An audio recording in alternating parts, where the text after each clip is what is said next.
no se aguantan. El nudo que asfixia a los pueblos del sur. Recetas malditas que apagan la luz. Y acá estamos en el primer bloque de Economía sin Corbata. Estamos con esperanza, estamos con fe y estamos con mis compañeros. Tomás Luquín, ¿cómo le va? ¿Cómo le va, conductor? ¿Cómo le va, Iñaki? Agustín Datelis. Con fe, con amor. José Natanson, con optimismo. Y estamos con Emanuel Agis, el viceministro de Economía. ¿Cómo va? ¿Cómo estás?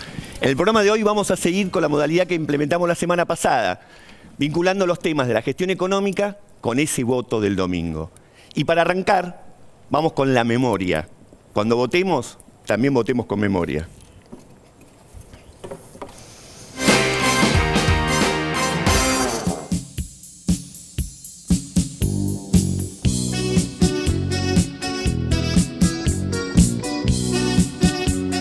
En la Argentina los 90 no empiezan en 1990.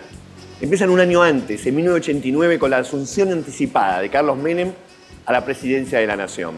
Carlos Saúl Menem, juro por Dios nuestro Señor y estos santos evangelios, desempeñar con lealtad y patriotismo el cargo de presidente de la Nación. Y tampoco terminan en 1999, sino el 20 de diciembre del 2001, cuando Fernando de la Rúa huyó de la Casa Rosada en helicóptero, dejando decenas de muertos en las calles de todo el país. Fue uno de los periodos más trágicos y dolorosos de nuestra historia, que sin embargo un 30% de los que van a votar el domingo no vivió, y que viven el presente político, económico y social como si fuera natural, como si estuviera en el orden de las cosas. Pues bien, es necesario que sepan que nada de este presente es natural. Los 90 llegaron con los traumáticos procesos hiperinflacionarios de 1989 y 1991. Una deuda externa impagable y el Estado en un fuerte y sostenido proceso de deterioro. Muere el peso, nace el austral. En este contexto sorprendió la decisión de Carlos Menem de nombrar al frente del Ministerio de Economía a los gerentes de la empresa Bunge. O sea, pusieron a los grandes empresarios a manejar los destinos del país. En 1991, Domingo Cavallo asumió como ministro de Economía y se convirtió en un símbolo de la década, porque estuvo al frente del Palacio de Hacienda durante 5 años con Menem y luego volvió casi un año más durante el gobierno de la Rúa. Para reducir el déficit fiscal, Cavallo llevó adelante una brutal política de ajuste en el Estado y en las políticas sociales. Entre 1990 y 1994, las principales empresas públicas pasaron a manos privadas. Esto bajo un argumento que los más grandes comunicadores repetían una y otra vez como un mantra, que el Estado no podía gestionar y que para eso estaban los privados. Encaramos las privatizaciones de la televisión, de los teléfonos, de instalar el sistema del peaje, de instalar la concesión vial o la concesión ferroviaria. YPF, los ferrocarriles, Aerolíneas Argentinas, la luz, el gas, las rutas, las autopistas. Todo pasó a manos de empresarios que, lógicamente, no estaban preocupados por el bienestar general, sino por el beneficio propio. Y comenzó el tiempo de las decisiones. En 3 años hicimos mucho, pero no todo. Esta vez el esfuerzo tiene sentido. Sigamos.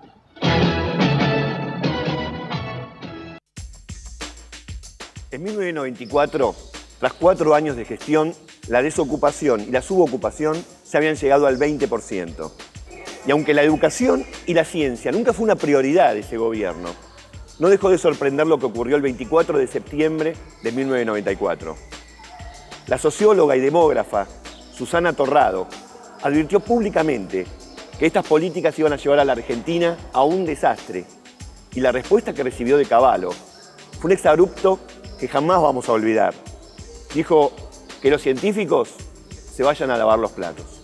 Bueno, en el 94 el ex ministro Cavallo se enojó por un comentario que yo hice en una radio acerca de la subida del desempleo y lo mejor que atinó a hacer es mandarme a lavar los platos.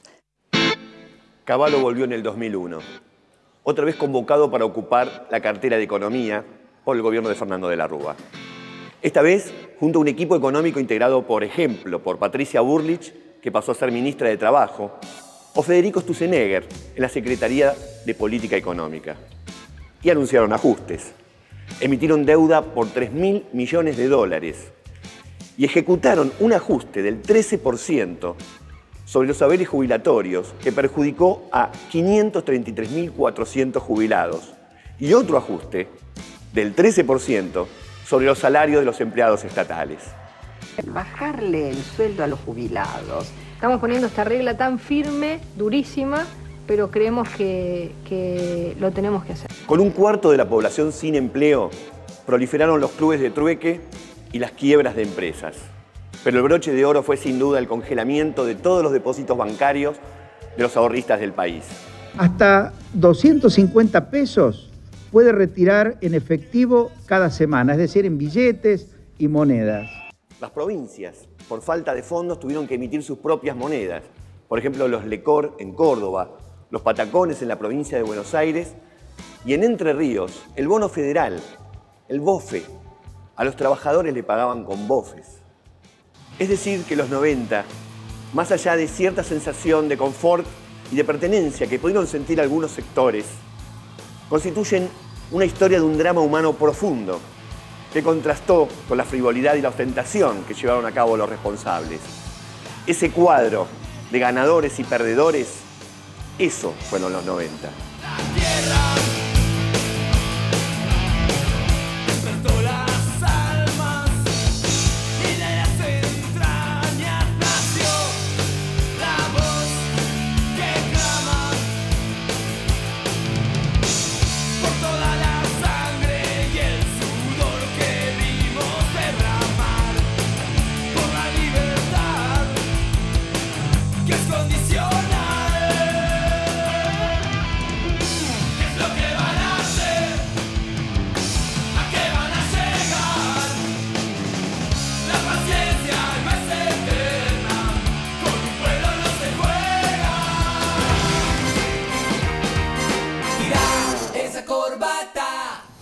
La década de los 90, una década que duró 12 años, de 1999 al 2001.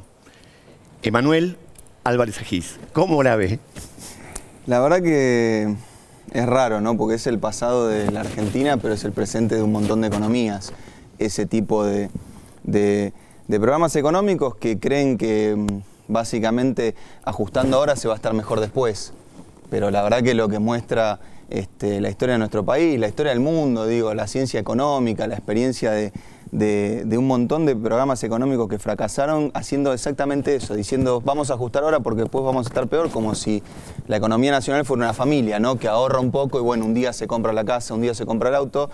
El problema es que un país no funciona como una casa, no funciona como un hogar, no funciona como una familia. Y cuando uno ajusta, lo único que hace es meter a una economía en la recesión.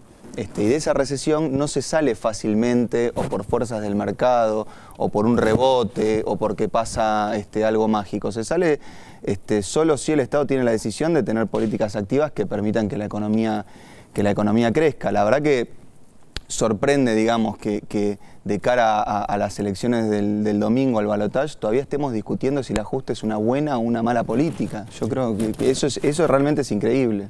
Ahora, Manuel, ¿puede ser que hay mucha gente que no cree que sea verdad, que eso no va a ocurrir? Yo no sé si es que lo cree o es que el problema es que alguno de los candidatos no lo dice, pero lo único que hace es rodearse de economistas que están formados en esa receta. Yo miraba recién el informe y me sorprendía una canción de la Versuit que pasaban ahí de fondo, que recuerdo que decía, mientras no salte la bronca, del norte nos mandan palos. Y la verdad que lo cierto es que cuando salta la bronca también nos mandaron palos, pero de otro tipo. Primero eran palos verdes y después fueron palos de otro tipo, porque toda esa política económica lo que hace es sostenerse en función de un flujo de dólares especulativos que viene mientras obviamente la economía está bien. Cuando está mal, se van. Y la verdad que yo no culpo a la población, a la gente, a la sociedad, como lo quiera hacer, porque es cierto que en los 90 había una buena parte de la sociedad que sentía que estaba mejor y era concreto, qué sé yo, se pudo comprar un electrodoméstico, pudo viajar al exterior. El problema de la dirigencia política es ver la sostenibilidad de esa política. Si uno sabe que es pan para hoy y hambre para mañana, la verdad que lo que está haciendo es traicionando al pueblo y sobre todo en un periodo tan largo como el que va desde el primer gobierno de Menem hasta el estallido de 2001, Ya en el 94 o en el año 95 había muchas voces disidentes que decían que eso no era sostenible. Sin embargo, se continuó hasta que saltó la bronca y del norte no nos mandaron más palos.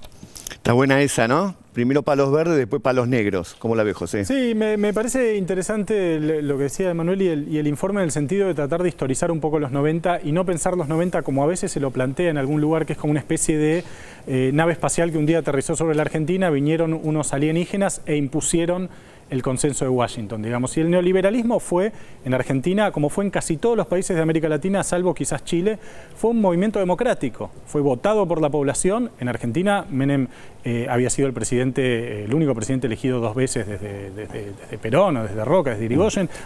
Después vino Cristina, pero quiero decir, fue un movimiento democrático elegido y reelegido y revalidado en las urnas muchas veces, digamos. Entonces, me parece que es interesante pensar los 90 para también pensarlo no solo del Estado, desde el lado del Estado y lo que se hizo, sino también desde el lado de la sociedad. La pregunta sería, ¿por qué la sociedad durante tanto tiempo votó al neoliberalismo y apoyó al neoliberalismo? Bueno, Emanuel algo decía, hubo una ganancia social de una vez, ¿no? Cuando se derrota la inflación, cuando se acaba con la inflación, hay efectivamente una ganancia social y hay un bienestar. Es un bienestar de corto plazo, pero es un bienestar. Argentina recupera el crecimiento los primeros 2-3 años de la convertibilidad hasta que estalle el efecto tequila. Entonces, me parece interesante pensar esto, porque ni a Menem, ni a Fujimori, ni a Fernando Enrique, ni a Lacalle en Uruguay, no fueron imposiciones de Washington, digamos, ¿no? Fueron líderes populares que ganaron elecciones y que fueron revalidados. Entonces, pensar que el neoliberalismo fue elegido y revalidado me parece que también nos ayuda por ahí un poco a entender lo que está pasando.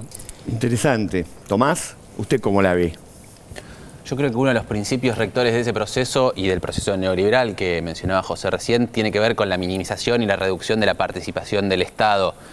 Por ahí en todas las medidas que se escuchan de la oposición que proponen hacia adelante si llegan a convertirse en gobierno, parecen muchas veces contradictorias, digamos, cómo se hace para devaluar sin que haya inflación, y nosotros marcamos esos aspectos.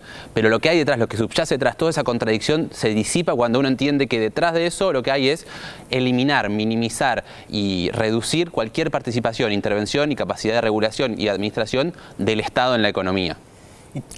¿Qué haces? Te marco algo pequeño que es, ¿por qué cuando hablamos de memoria estamos hablando de la década del 90? Porque cuando vos tomás el decálogo de recetas de política económica que proponen los economistas del sector de la oposición, representados hoy, aglutinados en Cambiemos, todas tienen un emparentamiento muy fuerte con lo que fue la década del 90. Digo, hoy están hablando de apertura indiscriminada de los mercados, están hablando de ajuste, quizá un poco disfrazado, no lo dicen de frente, pero están hablando de que el tema fiscal es un problema y que hay que tratarlo. La propia candidata a vicepresidenta dijo que había que sacar los subsidios y entonces que salten fuerte las tarifas. Digo, todas esas son medidas que afectan al ingreso disponible, son políticas de ajuste, lo mismo la devaluación abrupta que están anunciando. Y lo raro que está ocurriendo, recién decía José que son movimientos democráticos que se eligen, es cierto. Lo raro que ocurre en esta oportunidad es que cuando fue la elección en el 89 de Carlos Menem, dijo otra cosa y después eligió el camino del consenso de Washington, el camino de Bungiborn poniendo al ministro de Economía. En este caso se está anunciando, te están diciendo lo que van a hacer. O sea, es querer verlo o no querer verlo, pero está siendo clara cuál es la receta que van a aplicar y el impacto que eso va a tener sobre el bolsillo. Porque cuando alguien te quiere hacer creer que una mega devaluación del tipo de cambio no tiene impacto sobre tus salarios si vos tenés ingresos en pesos, es mentira. Sí lo tiene y muy fuerte lo tiene. Bueno, habrá que sentarse, pensar, entender estas cuestiones, analizarlas antes de tomar una decisión, ¿no? Y en eso estamos, ¿no? Sí, la verdad que es difícil contraponer las alternativas para el futuro de la Argentina cuando, como decía Agustín, no se dicen explícitamente. Y sobre todo es difícil además, pero me parece que nuestra sociedad ha crecido mucho en ese aspecto y ha tomado conciencia de que esas soluciones fáciles no son tal cosa, que después el problema termina siendo, la solución termina siendo peor que el problema. Yo lo pensaba con YPF. Cuando en los 90 se privatiza YPF, y esto es un poco lo que decía José, la verdad que la sociedad por un rato estuvo mejor. Pensalo ahora, hoy YPF vale 10.000 millones de dólares. Si nosotros la malvendiéramos, ingresarían automáticamente 10.000 millones de dólares y con eso podríamos importar, comprar cosas en el exterior, viajar, pero ahí sí vale el ejemplo gareño. Si vos agarrás y vendés el sillón, por ahí podés salir a la noche y darte una panzada en un restaurante, pero después no tenés sillón. Y Argentina hizo esa política, vendió las joyas de la abuela, se las consumió y en 2001 estalló. Creo que a eso es a lo que no hay que volver. Y a eso no hay que volver y nos interesa el pasado y la memoria, ¿por qué? Porque nos interesa el futuro. próximo bloque de Economía sin Corbata hablemos de futuro.